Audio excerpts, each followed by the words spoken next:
நாம் ஒவ்வொருவருடைய வாழ்க்கையிலையும் அற்புதங்கள் நடந்துக்கிட்டே தான் இருக்குது. அதை அற்புதமாக எடுத்துக்கொள்வதும் அற்பமாக எடுத்துக்கொள்வதும் நம்மளுடைய மனநிலையில் தான் இருக்குது. ஒன்றுமில்லாத ஒருவன் கையில் ₹1 கிடைக்கிறதுனா அந்த ₹1 அவனுக்கு 1000 கனவுகளை கொடுக்குது. அதுவே ஒரு செல்வந்தன் கையில் கிடைக்கும்போது அது அற்பமாக தெரியுது. இது நம்மளுடைய மனநிலையில் ஏற்படக்கூடியதாக இருக்குது.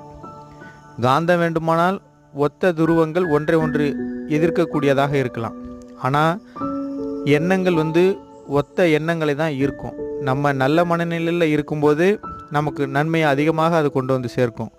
அற்புதங்கள் நம்ம வாழ்க்கையில் நடக்கும்போது அதை அற்புதமாக ஏற்று நன்றியோடு இருக்கும்போது, இறைவனுக்கு நன்றி செலுத்தும் போது நம்ம வாழ்க்கையில் இன்னும் அது அதிகப்படியான அற்புதங்களை கொண்டு வந்துக்கிட்டே இருக்கும். அது நம்ம எதிர்பார்க்காத வாழ்க்கையை நமக்கு அற்புதமான வாழ்க்கையை கொடுக்க